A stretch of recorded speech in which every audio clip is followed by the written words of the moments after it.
O Zaidan, teve a conversa, não deu tempo da gente falar amplamente aqui, conversa de Biden com o Xi Jinping, e eu tava lembrando daquela história, quando você é garoto e tem um cara na rua de cima que fala que lá é outra parada, não é a sua galera, não passa por lá, senão vai ficar ruim pra você naquele pedaço. E aí, ordeiramente, você pensa duas vezes antes de passar numa rua que as pessoas não gostam de você, você pensa duas vezes.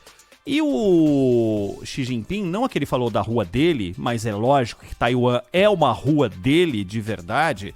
Acho que a Nancy Pelosi não deve colocar os pezinhos nessa viagem à Ásia em território de Taiwan, porque ele entende que isso é brincar com fogo. Como é que você acha que vai ser a reação? A viagem dela já começou.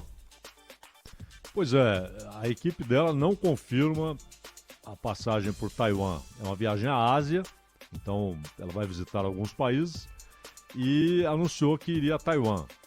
Só que depois, antes mesmo dessa conversa de ontem do Xi Jinping com o Biden, a equipe dela disse que não está confirmada a viagem.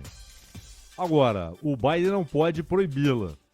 E ele não quer que ela faça a viagem. Já deixou isso claro. Eles são do mesmo partido, Partido Democrata. Ele não quer que ela faça a viagem, mas ele não pode impedi-la, né?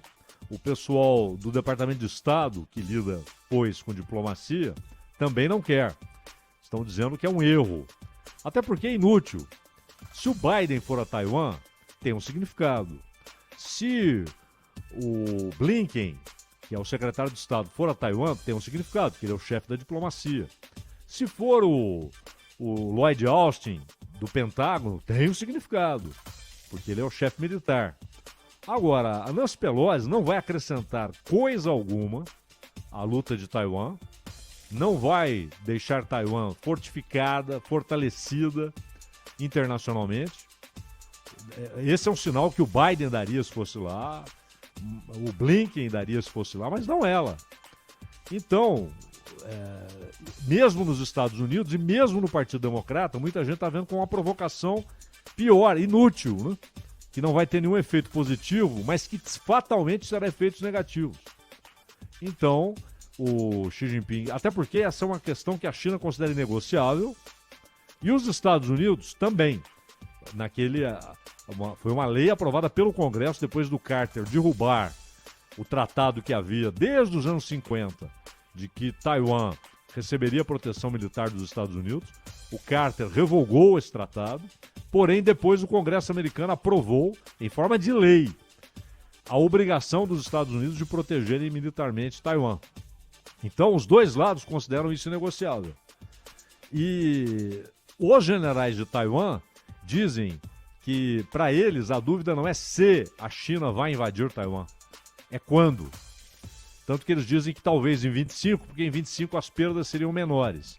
Porém, uma coisa que a China provavelmente aprendeu com a incursão russa na Ucrânia é que quanto mais rápido você age, mais ou menos forte, não vou dizer mais enfraquecido, mas menos preparada para a defesa, você vai encontrar aquela nação que você vai invadir. No caso, a China nem considera uma nação, mas uma república rebelde, né?